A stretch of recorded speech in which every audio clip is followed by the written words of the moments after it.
Okay, welcome back to another episode of the Complete Game Podcast. I'm your host, Casey Guerin, and today on my own, I'm going to break down some fantasy football coverage.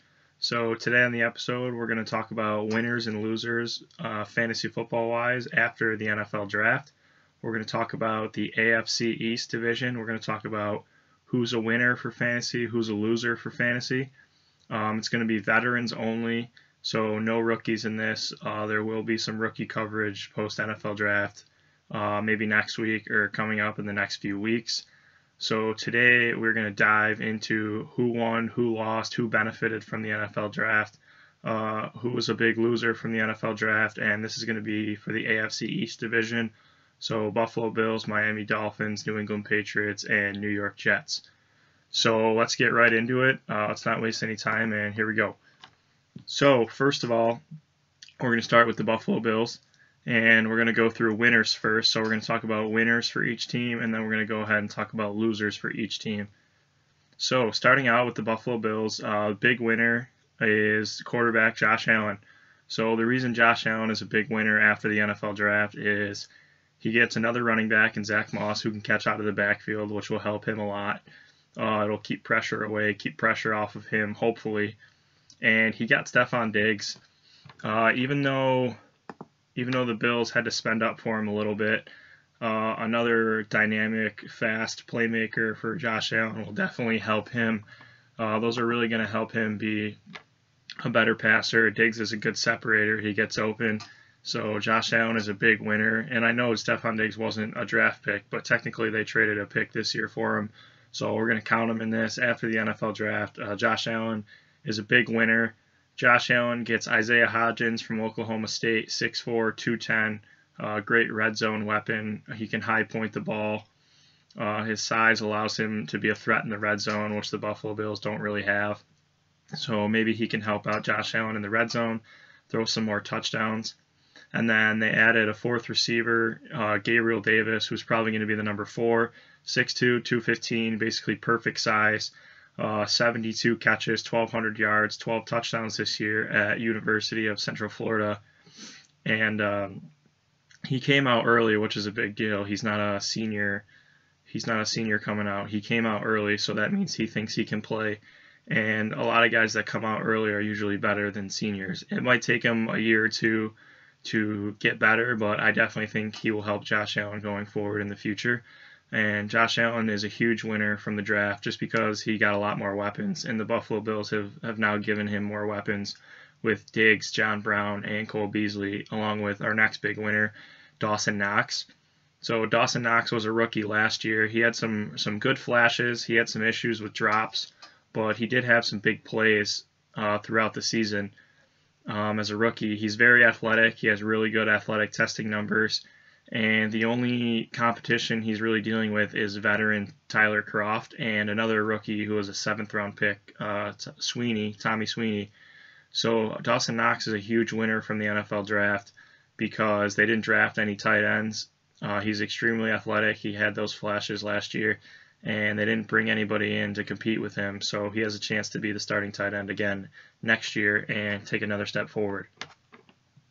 And another winner for the Bills, kind of Cole Beasley, not really huge winner. He's not like a ginormous winner, but with Diggs and John Brown on the outside, with their speed, it's going to open up a lot underneath for Cole Beasley. He had, I think, his second career high in targets last year. Might have been his career high in targets. I think he went over 100 targets.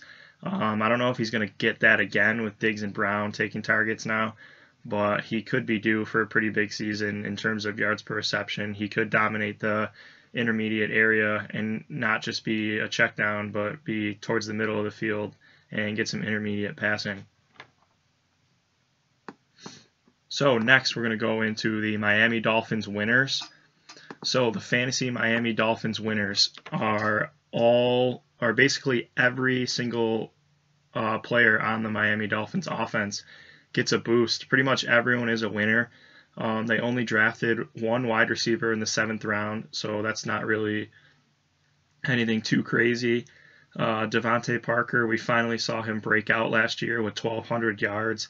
He had 130 targets, and I think we found out that Parker just needs to get the targets to be a pretty good receiver. So with Fitzpatrick, gunslinger, he's probably going to be the starter for at least the first couple games, and we'll see how that goes. But if he has Fitzpatrick, he's probably going to be good again.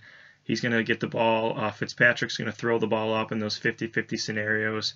And it remains to be seen what Parker will do with Tua, but with Fitzpatrick, he's definitely going to be good. He's definitely going to be good again. And then we got Preston Williams, who's also a winner. Preston Williams was an undrafted rookie last year, and Preston Williams had 60-plus yards in half of his games as the undrafted rookie. He pretty much solidified himself as the number 2 already in his rookie year. He only played 8 games, had that ACL tear, but he did show some really good things for being undrafted. And with only a 7th round rookie drafted to Miami, he's likely to be in 2 wide receiver sets again this year, and could be a pretty solid fantasy asset in the late rounds of your draft. Especially with Ryan Fitzpatrick, like we just said. Gunslinger will throw the ball around, not afraid to throw the ball into tight windows. So Preston Williams could be solid again next year if he recovers from that ACL tear. Mike Gesicki, the tight end from Penn State, going into his 3rd season. Gesicki is extremely athletic. He has some of the best athletic testing numbers the combine has seen for the tight end position. Almost more of a wide receiver. He had some pretty decent games last year. I don't think anybody out there would say he was a consistent fantasy starter, but tight ends, it takes a little longer to break out. It's harder for them to get acclimated to the league. And his freshman year, his first year in the league, his rookie season, he was really bad. He was awful. He didn't do anything at all. This last season, his 2nd year, he improved tremendously. He got a lot better. And going into his 3rd year, we expect him to take another step forward. And he's one of those guys that all it takes is one big play with his athleticism to make his fantasy week worth it. So we like what he has to offer this year in his 3rd season. They didn't draft any tight ends either, so Mike Gesicki will be the starting tight end again in 2020. Hopefully we have a season for him to play, and hopefully we have 2020 season for all these guys to play in the NFL. But yeah, Mike Gesicki, no tight ends drafted, very athletic. He hopefully will take a step forward in 2020. He's got Fitzpatrick now, and they didn't draft any other receivers or tight ends, so he's going to be on the field most of the time. Next winner, Jordan Howard and Matt Breida. Both of them are winners after the NFL draft. Everybody thought the Miami Dolphins were going to take DeAndre Swift or something like that, someone like that, Dobbins, one of those guys in the 1st round or the 2nd round, and they didn't end up taking any running backs, but they did trade for Matt Breida from the San Francisco 49ers. And if you look at the numbers, Jordan Howard actually wasn't that bad last year, the fantasy numbers. He was consistently getting like 10 or more fantasy points, which isn't that terrible. He wasn't great, but he actually wasn't doing that terrible last year. And now he's probably going to get the early down work since they didn't draft anybody else. So he's probably going to get the early down work. Kalen Ballage is probably going to be out. Abysmal last year, only like 2-something yards per carry. Kalen Ballage is going to be out. And Matt Breida, since they invested the 5th round pick in him, he's probably going to be the 3rd down, change of pace, speed back. It's looking that way. Matt Breida has great speed, but he's lacking in size. He's under 200 pounds. And when you're under 200 pounds, it's hard to stay healthy. It's hard to take hits when you're small. So Matt Breida will be the change of pace, speed back. He's consistently been one of the highest yards per carry guys in the NFL when healthy. And these 2 are huge winners because Miami drafted 4 offensive linemen. So when you draft that many offensive linemen and you shore up the offensive line, your running game's going to get helped. Your quarterbacks will get helped. Your quarterbacks will have more time to throw. And then that will lead to your receivers being better as well. So because they invested heavily in the offensive line, Miami, all their players on the offense are pretty much big winners. The only real losers, which we'll get into later, are just like Kalen Ballage and Patrick Laird, 2 guys who played last year because there was nothing else there. New England Patriots winners. Moving on to the Patriots. No more Tom Brady. So nobody's really a huge winner. Everybody takes a small hit. But Sony Michel and James White are still winners. New England didn't draft any running backs in a pretty stacked running back class. They didn't draft any running backs. And going with Jarrett Stidham, who we don't know what he has. We don't know what he has to offer yet, which means the Patriots, Bill Belichick, will likely lean a lot heavier on the run game. They'll rely on the defense to win them games. They're probably not gonna pass as much, and they're gonna rely on that defense that they shored up in the draft too. So if they're gonna rely on the defense, they're gonna be running heavy, keeping the ball away from other teams. They also drafted 2 tight ends, and drafting tight ends also help in the run game with the blocking. So Sony Michel and James White, don't count them out yet. Sony Michel could be a late value in drafts. He was really, really bad last year, but he still has that touchdown upside. And both of them are pretty much winners from this draft because there's no one really of consequence. Damian Harris from Alabama didn't get on the field at all last year as a rookie. He might this year, so that could hurt Michel and James White. But for now, they're winners from the draft, especially with what the game script is going to look like with Patriots mostly running the ball with an unproven quarterback. The next winner would be N'Keal Harry, last year rookie from Arizona State. Missed almost all the season his rookie year with an injury. N'Keal Harry, I'm a huge fan of N'Keal Harry's. He has above average athleticism. He has great size. He's dynamic. He does a lot of things in the running game. He's good at high pointing the ball. And one of his big weaknesses is everyone says he's not good at separating from corners and DBs. So we'll have to see. Hopefully Jarrett Stidham is going to be a risk taker, more a risk taker than Brady, and try and put the ball in his hands. And they didn't draft any receivers either. So Harry has a chance to be the number 1 outside receiver with Edelman in the slot. So Harry hasn't given up, Bill Belichick hasn't given up on Harry yet. And Harry's likely to be the outside receiver. Him and Sanu will be on the outside most likely with Edelman in the slot. And of course, Edelman will also get some outside work as well. But since the Patriots didn't draft any receivers, N'Keal Harry is a big winner. He was hurt all last year, so we'll have to see what he does healthy. Hopefully he can stay healthy. And I'm hoping Jarrett Stidham can put the ball in his hands. And finally, a winner for the New England Patriots is Jarrett Stidham himself. Stidham's going to be the starter as of now. They haven't looked into Cam Newton or any other veterans.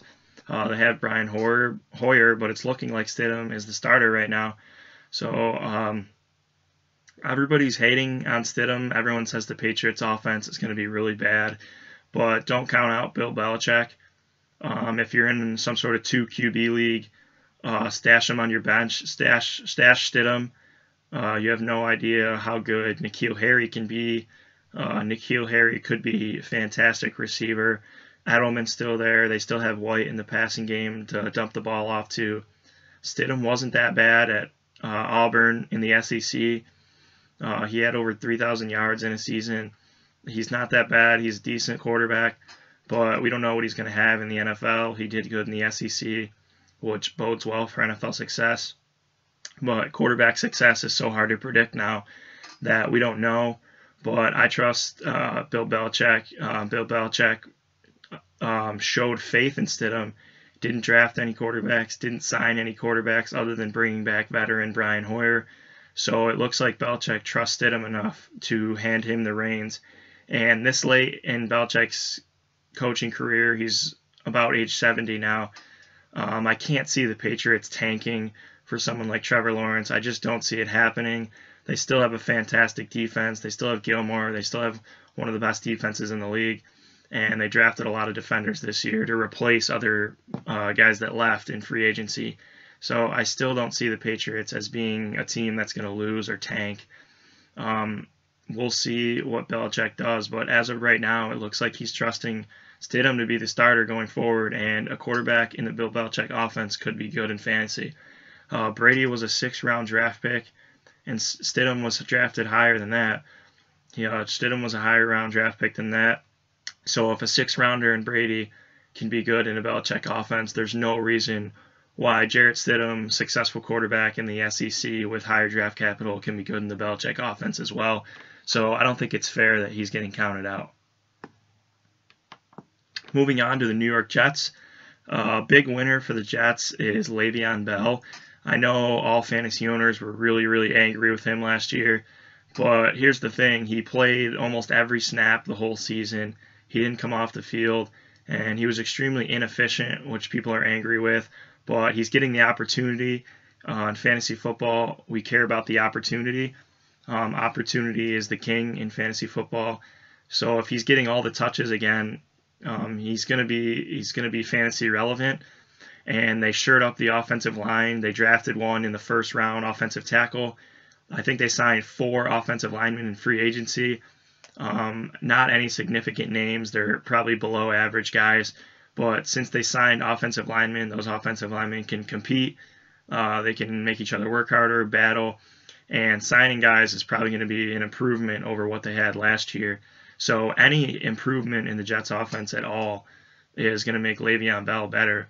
And with that touch share, the amount of touches and snaps that he gets, any improvement in the offensive line in that offense is going to make him even better in fantasy. So even if you draft him in the 3rd, maybe 4th round of your leagues, I think he's definitely going to return some value this year. He's really going underrated after last year, what he did with the Jets, and now the offensive line's better. They have some better receivers to keep defenders honest so they can't stack the box against him. DBs are going to be more worried about the threats on the outside, and now the offensive line's better. They're going to have a little better blocking for him this year, and I think he's going to make a slightly better improvement. He's not going to be Steelers level Bell, but he's definitely going to be better than he was last year. And last year he was going in the 1st round of drafts. So I think if you can get him in the 3rd, early 4th round this year, you're getting a pretty decent value. He's going to probably give you running back 2 numbers. Next, big winner from the Jets, Jamison Crowder. So basically, same reason as Cole Beasley from the Bills. Jamison Crowder is going to be working underneath in the slot.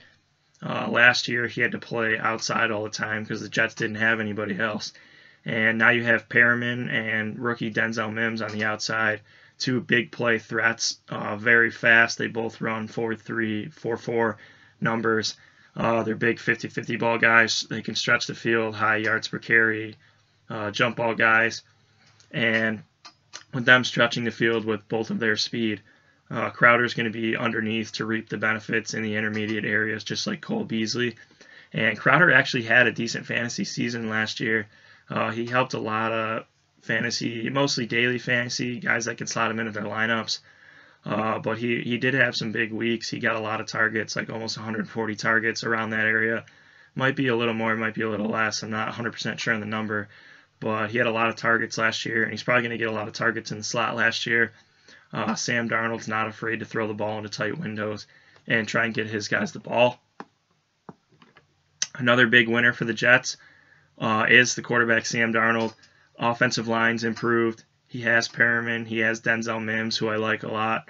And he has Crowder. The offensive line's better. So Darnold should see better numbers this year with more weapons and better blocking. And then another winner is Ryan Griffin or Chris Herndon, whichever one is going to be the starter. Chris Herndon was fantastic as a rookie, and then last year he got suspended, and then he was hurt all season. So if Chris Herndon can come back and be healthy, Chris Herndon could be a winner in this offense as well. The better offensive line, it'll allow Darnold more time to throw, and Herndon could benefit from this as well. Or Ryan Griffin, whichever one is the starter. I like Herndon better. Herndon's a little more athletic. He showed a little bit more. Ryan Griffin's just kind of a guy. He's just kind of there. But if Herndon can be healthy and sees that role, Herndon could be a super, super late tight end breakout candidate. So moving on to draft losers, fantasy losers from post-NFL draft. So Buffalo Bills, we're looking at Devin Singletary as a big loser. So last year in 2019 as a rookie, Devin Singletary only got, I think, 2 goal line carries. He didn't have many goal line carries at all. And Josh Allen being almost 240 pounds, he's 6'4", 6'5". Josh Allen had a lot of runs inside the 10-yard line near the goal line. They like to run quarterback sweeps, quarterback powers with Josh Allen, or have him just jump over the line with his huge arms, his lengthy arms. They're going to have Devin Singletary not in there as much with the goal line work. You saw Frank Gore get a lot of touches down by the goal line. Now you have Zach Moss, the rookie from Utah, who's almost 230 pounds. He's a big boy. Zach Moss is massive. And Zach Moss can command a huge workload because he's so big. He can bounce off defenders. He can take hits because he's big. He's large. He's a huge body. And Zach Moss is actually, he has 2 30 reception seasons. I think it was actually 28 and 29, but still will round up to 30. So that shows he can catch the football out of the backfield. And that's going to hurt Singletary as well, because Singletary did a lot of the catching out of the backfield last year for the Bills. And now Zach Moss is going to take some passes. He's going to take some targets, and he's going to take some goal line work. So Devin Singletary doesn't really have much fantasy upside at this point unless Zach Moss were to get hurt, or maybe if Josh Allen got hurt and they had to go to another quarterback and rely heavier on the run game. I don't like Singletary at his ADP in the 5th round. I think he's at right now. Zach Moss getting drafted hurts him a ton because Devin Singletary's tiny. He's only 200 pounds. That helps him break away from defenders because he's tiny. He's hard to grab onto. He gets lost behind the line a lot of the times. But when you're that small, you're prone to injury. Devin Singletary, he had already had a hamstring injury last year when the Bills tried to give him the reins to the backfield and phase out Gore. And I think that's why they went to Gore a lot more than people wanted, and especially Bills fans wanted. But it's because Singletary, we don't know if he's going to be able to hold up. As soon as he got that bigger workload, 20-plus touches, he got injured. And he's almost 20, 25 pounds smaller than Moss. So now Moss is going to be the bigger guy. He's less prone to injury. And Singletary could be more prone to injury being smaller. So Singletary's a big loser because he's not getting any goal line work, and he's going to have targets siphoned away now too. And now you have Stephon Diggs, and even more targets are probably going to go downfield as opposed to dumping off. Josh Allen to throw down the field, take a shot guy. He's not a dump off guy. So Devin Singletary is going to be hurt big time by that because he's not going to have as many targets, and he's not going to have any goal line work. So he's not going to have targets, and he's not going to have catches, and he's not going to have touchdowns. So there's not really much fantasy upside there. But he did show some really, really good things, high yards per carry. I think he had 4.9 or around 5 yards per carry as a rookie, which is fantastic. So we'll see, but I don't really like him right now for fantasy. But if Zach Moss were to ever get injured, as a Bills fan, I know Brandon Beane and Sean McDermott, the GM and head coach, like to take time with their rookies. They like to slowly bring the rookies along. So maybe the first half of the season, Devin Singletary does see a lot of work and does see a high workload and is fantasy relevant for the first half of the season. And then another loser for the Bills. It might not be a loss. It's remained to be seen what's going to happen with John Brown. John Brown had 120 targets last year. He was the alpha number 1 for the Bills. He sparked that offense. He made them a much better offense from the year before that. He's fast. He's a veteran. He knows how to get around defenders. He knows how to get open. He really helped Josh Allen a lot last year. And he could be a loser because of Diggs. He probably won't see 120 targets again because Diggs is there. But last year, John Brown being the number 1 in Buffalo, he had to see number 1 coverage. He got number 1 corner coverage. And now with Diggs in town, he might not see that number 1 coverage anymore. So it could help him, but it remains to be seen. He's probably going to get number 2 coverage now, but he won't see as many targets. Moving forward to Miami, the big losers for Miami, as mentioned earlier, Patrick Laird. Patrick Laird was mostly a third down receiving back, showed some great receiving skills last year for Miami. Laird is a big loser because they traded for Breida. Laird is an undrafted guy, so bringing in Breida, who has draft capital, or they invested a draft pick in him, Breida's likely to get the third down role, and Patrick Laird's likely to be phased out unless Breida gets injured, which is possible. Breida's been injured a lot in his career. He's a smaller guy, like we said earlier, so Laird's a loser for now unless Breida gets injured, which is possible. So keep Laird on your radar for fantasy this year. In PPR leagues, could be a pass catcher if Breida ever got injured, and could be that change of pace guy to Jordan Howard should Breida get injured. Kalen Ballage, huge loser. Ballage is likely to get cut or just never play this year. He was really bad last year, only in the 2s for yards per carry, which is horrendous. The only reason he had any fantasy value last year at all because he was pretty much the only back there in a tank season. So he's likely to not even play anymore or get cut or something along the lines of that. But he's a loser. You won't see him in the offense at all this year, most likely. And then another rookie last year, Myles Gaskin, who actually is a pretty decent player. He has pretty decent athleticism, was decent in college. Myles Gaskin likely to get phased out now too. He doesn't have any draft capital, and now he's probably going to get phased out for Howard and Breida. So moving on to the Patriots, the New England Patriots fantasy football losers this year.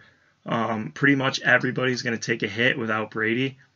Most likely, I don't see a scenario in which anyone is getting better except for N'Keal Harry and Michelle maybe.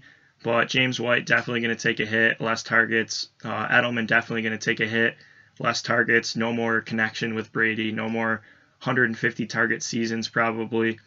The Patriots could be a run-first team, run-heavy team. So James White, Edelman targets will definitely fall. Michelle could benefit. We'll see. Damian Harris could benefit. But for the most part, almost everyone on this offense loses in some capacity.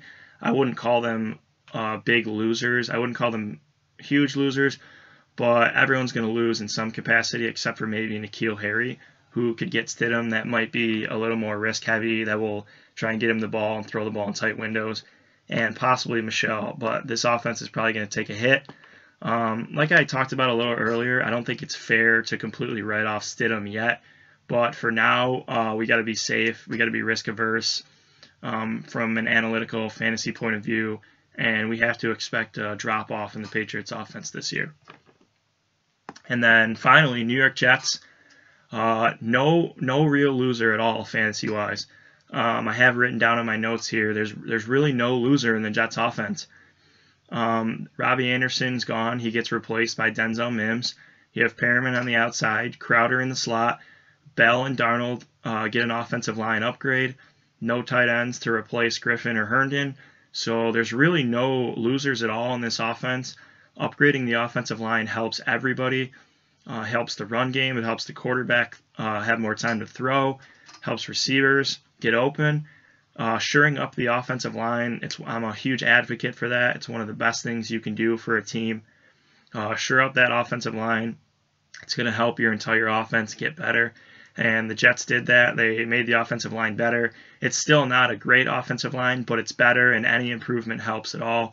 So there's really no loser. Nobody significant was brought in to take anything away from Crowder or Perriman or Mims or Bell. They did draft LaMichael Pirine, who's a pass catcher in the draft, but I don't see him doing anything. He's like a 4.6 40 guy. He just catches passes out of the backfield. I don't really see that doing any damage to Bell, really. They did bring in Frank Gore. I don't see him doing much. Maybe takes away 1 or 2 touchdowns this year, but I really don't see them taking away too much. There's really no loser in the Jets offense fantasy-wise. Jets offense should improve. I don't know how great they're going to be, but they improved the offensive line, so the whole offense should improve slightly, a little bit, and there's really no fantasy losers for them. All right, that's the AFC East fantasy football winners and losers. I'm your host, Casey Guerin. Tune into the next episode when we talk about the AFC North division. We're going to go through every division after the NFL draft. So post-NFL draft, going forward, we're going to talk about every division in football, the fantasy football winners, fantasy football losers, which players won, which players lost, who's helped, who got hurt, fantasy-wise. And yeah, thanks for listening. Be sure to tune into the next episode. I'm going to try and get that done as soon as possible. Thank you for listening in. Subscribe to the podcast, give a 5-star rating, and be sure to share on social media. Thank you so much for your time, and we'll see you next time.